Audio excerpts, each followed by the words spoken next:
You're tuned into Tackle Fanatics TV, and in this episode of TFTV, Shimano's Rob Wootton and Nick Speed fish a method versus pellet match.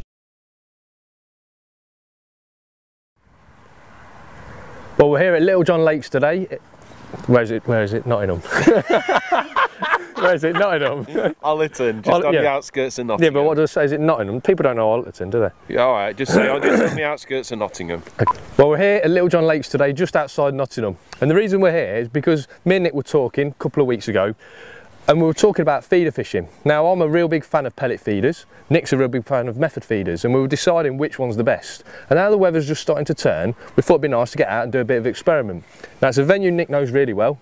He comes here quite a lot in the summer. And you like method feeders, don't you, Nick? Yeah, I do, yeah.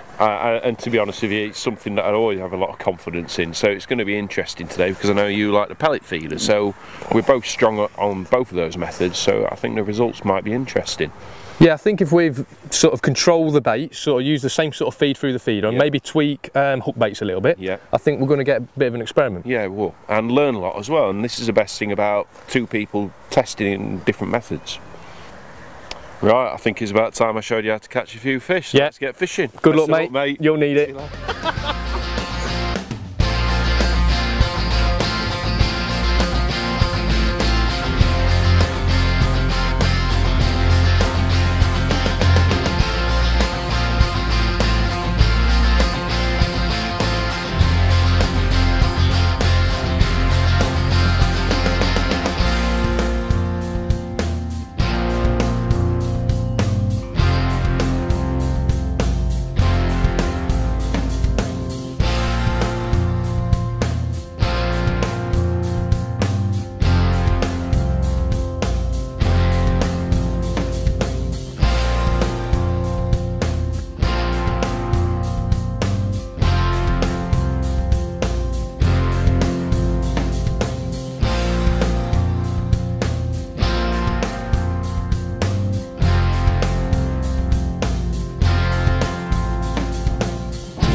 Right, let's talk about my tackle, what I'm going to be using today to hopefully beat Rob. Let's talk about the rod and the reel first of all. I'm using a 9-foot Beastmaster CX feeder rod. It's a 911 rod, but obviously I'm only chucking it 16 metres out, so I'm using it in a 9-foot version. The softest ½ ounce quiver tip with it as well. Lovely action rod. Nice forgiving action all the way through, which means today, as the water temperature is cooling a bit, I'm fishing a slightly lighter hook length, 0.14 diameter. So that means the rod can cushion any big fish that I get on and minimise any hook pulls. I'm also using quite a small hook, so that means my rod can absorb all the action from hard fighting fish and I can still land quite big fish on small gear. The reel, perfect tool for this rod. It's the new CI4 plus 4000. Now, the CI4 basically is a material that's made the reel really, really light. So it's just a smartened up version of the Aerospin or the Feeder FA. Now, it balances perfectly with this rod, and it's also got a really, really smooth drag, ultra smooth drag, which is really important on days like today where I'm fishing only a 4-inch hook length, which enables me to play the fish on the spool actually spinning as opposed to me having to back wind. So it's actually working quite like an elastic.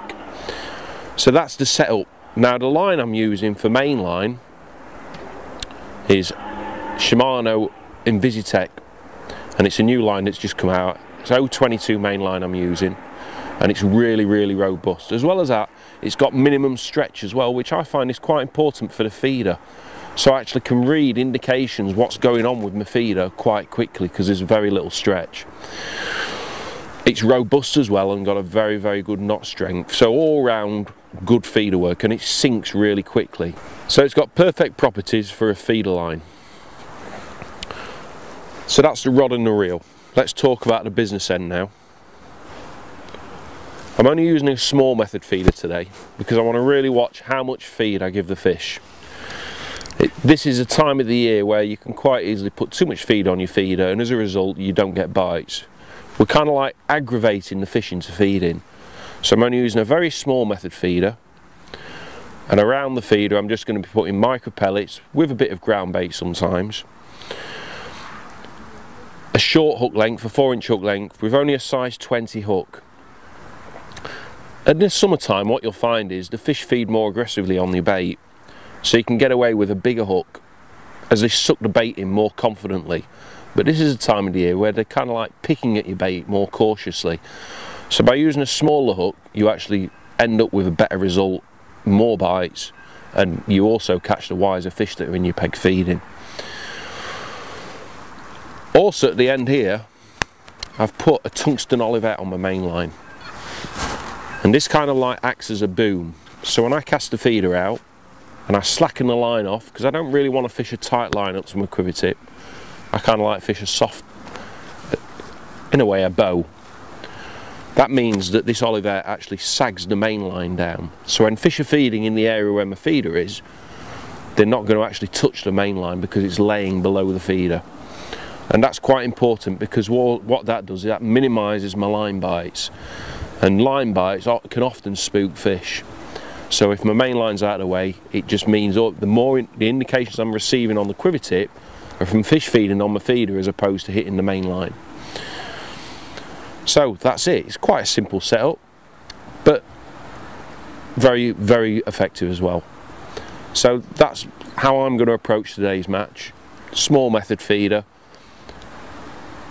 and mainly just alternating between what baits are put on the hook. So let's have a look at the bait choices what I'm going to be using today. Right, let's talk about hook bait choice now. Now today I'm going to keep things quite simple, as I always try to do, especially with the method feeder. So 2 choices are on my side tray. First of all, my most favoured choice, which is a Dynamite XL 6mm. Now these pellets are absolutely brilliant for banding, uniformed in size, and they stay hard as well, which means I can catch several fish on one hook bait. They're my first ones, and to be honest with you, I'm expecting to catch quite a few fish on these pellets today. Also, Rob doesn't know about these. I've just picked these up from the warehouse and they've just come out, Dynamite 7 and 9mm boilies. And today we're on a commercial fishery that holds a lot of small fish. 7mm boilie, for example, is absolutely perfect for just picking out the smaller fish in your peg feeding. Nice colours as well, so we've got these in yellow. Stand out from the pellets what I'm going to be feeding. I'm sure these are going to wingle out those extra few fish that will put me a few steps ahead of Rob. So I think he'll be in for a shock when he sees these after the match. So that's it really. I've got 2 choices. Keep it simple, and that means I can concentrate on the hook baits and worry about my feeding and my presentation, as opposed to having loads of choices on my side tray and not knowing what hook baits to put on. Keep it simple, catch loads of fish. So let's see what happens.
Right, we're just starting to get a few fish now. And let me tell you, it's hard work. The weather's just turned. It's gone a little bit cooler overnight. And I don't really know the venue. Nick's proper favourite today. I've got to really try my hardest. So, you know, I'm having to work really hard. I'm having to cast out my peg, catch a few fish. But while we've got a bit of a break, let me just talk you through the kit I'm using. Very similar to Nick's really. I've got Beastmaster CX feeder rod. I've got it at 9 foot, perfect for little short chucks. You can see it's got nice through action. You can see a lot of pegs on commercials. They're very tight, so you can put it to the side, and you're not struggling netting fish. Really nice rod, perfect for sort of up to like 25-30 meters really, casting method feeders and little pellet feeders. The reel, using the Aero Spin. It's a superb reel. You know, it's a shame it's got the spin tag because it's superb for all commercial fishery work. Really powerful. It's never let me down before. Loaded that with the Technium Invisitech line. This is £6. Superb robust line. Not loads of stretch. So again, you've seen a lot of indications on the tip, and you can read your tip really well. Down to the feeders, right. A lot of my pellet feeder fishing is done with sort of this sort of size feeders. It's just a Preston pellet feeder. Nice feeder, it's 30 gram, but it carries a bit too much bait for this time of year. So I've got some little homemade jobbies. They're just made out of a bit of a syringe, chamfer a bit of syringe there. It holds less bait. It's ideal for when the water's a little bit cooler. Got that just sliding on the line. All I've done is I've just put a swivel on the line, and that locks inside the neck of the syringe there. The hook length's taken a bit of a battering. I've caught a few fish on it, so it's a bit kinky, but you just have to excuse that. It's 014. That's a Spire Silk Shock. Again, no nonsense line, never lets me down. I've got a size 18 eyed hook there, little bait band on the end, and the hook length's 4 inch. And all I'm doing is tucking most of that in the feeder when I'm loading the feeder, so the carp doesn't have to suck a long way before it feels the bolt effect sort of thing of the feeder. So that's the kit. Again, really simple kit, but it does a job. Hook bait options. All I've done is I've just got a selection of pellets, hard pellets. You know, I've just put them in a tub. I've got some 6 mils. These are just XL pellets. They're what I like to use in the band, you know, as hook baits. But also, and I've caught quite a few fish on these today because I think it's a real visual thing, especially with a pellet feeder where you're placing your hook bait outside of the feeder a lot of the time. I'm using these slow sinking nuggets. They're perfect for pellet feeder, for method feeder hook baits. Really soft, and when you just plop one in the water, you can see how slow the bait actually sinks. So when it's sitting on the bottom with the weight of your hook, it's neutral buoyancy. So fish doesn't have to suck very hard, and the hook's in its gob. Like I say, it's a very visual thing with winter carp, cold water carp, and you know I'm using a little white nugget, and all I'm doing is trimming it down a little bit just to make it a tiny bit smaller. The other thing as well. One of the main reasons I'm up against it today is because Nick got here a little bit early. Like I say, knows the venue really well, but he got here a bit early. He's chose the peg, so he's on the best peg. But the reason that is as well is because I had to stop at the office on the way here. I had to stop at Dynamite on the way here just to pick up a few bits and bobs. And I've managed to grab some of these boilies. Now I'm going to give these a go. I don't think Nick's got any of these, so all I'm going to do is just give these a go. I don't use a load of boilies for a lot of my fishing, but I've been assured these are the way to go. I know that a lot of places respond well to boilies, and to be honest, they smell pretty good to me, so I'm hoping that the fish like them as well. So there you go. You can just see simple feed, but I've given myself a range of hook bait options, and I think that's a lot to do with catching a few fish on a pellet feeder. Today we're using the same pellet, 2 or more feed pellet, perfect for commercial fishing, really good quality pellet as well. But the difference between myself and Rob, we do ours slightly differently when we come to prepping them. I like a harder pellet, and I know Rob likes a softer pellet. So what we're going to do is we're going to go through the procedure of how we prepare our pellets individually, to give you a good idea of what are the advantages, why you want to do them hard or why you want to do them soft. So I'll show you how I do mine. And all I do, I've got a tub here with some water, spare empty tub as well. Put some pellets in. You don't need to do them all a lot, you know, you can just do them in batches if you want to, because they hardly take any time to do. Completely submerge the pellets in water. And then most people, what they do is they leave them in for a minute, but I like to take the water straight off and completely drain the pellets.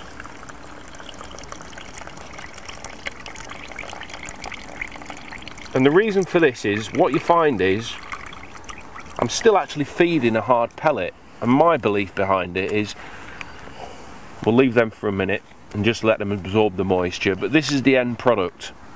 And what you find is, because they're semi-hard in a way, no matter how hard I squeeze them, when they actually break down, they still break down as whole individual pellets. Now that's quite important at this time of year when the water's quite clear. We don't want clouds of bait floating about. We want individual particles on the bottom so the fish can clearly see the pellets on the bottom and pick them up. Now the only other addition I do is I add the Swim Stim, Dynamite Swim Stim milled expander pellet to it. Now what I find is it's a really good binder, and fish love expanders ground. Only a small amount, and it acts as a binder. So it helps stiffen the pellets up. So when I'm fishing a method feeder, as you can see, just with a small squeeze like that, I can form the pellets into a ball. And even when you want to feed them in a pole pot, in a little nugget, you'll find a milled expander ground bait will actually help bind the pellets for whatever use you need them for. So that's how I do my pellets. So how do you do yours, Rob? See, to be honest, for method feeder that's perfect. You've got total control over your pellets, and I'm just like you. For method feeder I'll have them slightly on the not as soaked, shall we say, not as soaked. But for pellet feeder I much prefer a much softer pellet. Yeah. So all I'll have is a tub of water, just like you've had. Add my pellets to the water. And then whereas you've sort of drained your water off straight away, I'll leave them to sit for maybe 30 seconds. Yeah. So, you know, we're not going to waste 30 seconds by leaving them sit. So I'm going to drain the water off now, but for instance, we've let them sit for 30 seconds in the water, let them soften slightly, absorb a bit of water. And then all I get is another tub, the same bait tub that sits inside, and I just squeeze out the water and I'll turn it upside down and leave it. Hey, that's a good idea. All I do is leave it like that. I'll do that probably when as soon as I get to my peg, and I'll leave it there. So you probably get an hour setting up on most matches. I'll leave it there for an hour. When again, remember, don't just lift the bait tub up. You turn the bait tub over, take the tub off. There'll still be loads of water in there that you've not drained off. So again, the pellets are absorbing more water than you would with Nick's style, but that makes them much better for putting in a pellet feeder, because they become spongy, which means they can force themselves out of the feeder much better. So to be honest, there's two different styles there. You can maybe take a little bit of both, or you can use one style for your style of fishing or another style for a different style of fishing, but I suppose we're getting a very similar result. Didn't end very well, did it, Matt? So there we go, two different ways of preparing pellets, only slightly different, but you can see you get two different end results. Nick prefers slightly harder pellets for fishing a method feeder, and obviously for fishing a pellet feeder I prefer much softer pellets. So there you go, let's get back on the box and then catch a few more fish.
So there we go.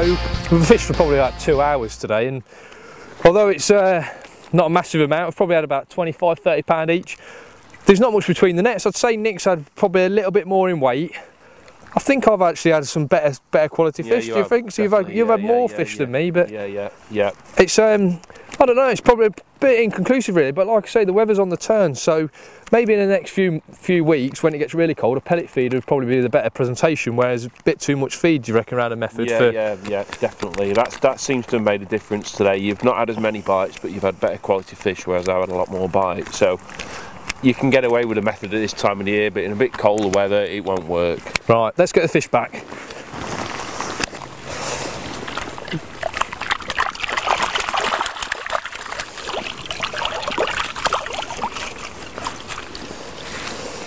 Well, I think we've had quite an interesting day. Look, we've not caught a lot of fish, but I've learnt a lot from today, and especially watching Rob how he's fished, and then vice versa. I'm sure you've learnt a bit on yeah, side. loads. And I think that's what it's all about. You know, we've not caught a lot of fish, but it's given us time to actually go through different bait choices, especially hook bait choices, and wingle out those few extra fish, which is how you learn. You learn by talking to your friends and competing and trying different things between you. And today's, you know, I've got a lot out of today. So I look forward to the next one. Where are you going to take me, do you think? I think, to be fair, you've picked me today. You've worked out earlier on that you needed to feed a little bit with a catapult over the top, just pinging a few 6-mils. That's really worked, and I think that's home advantage. You've had home advantage today. You've picked me because of that. I think we're going to take you somewhere a bit nearer my home, and I think we'll go on a natural venue next time. Yeah, I look forward to that. Well done, mate. Yeah, same to you.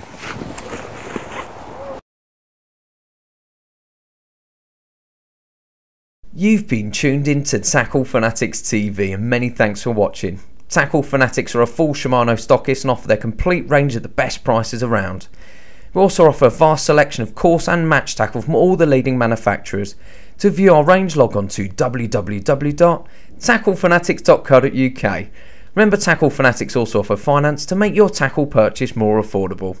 Tight lines and wet nets from everybody at TFTV.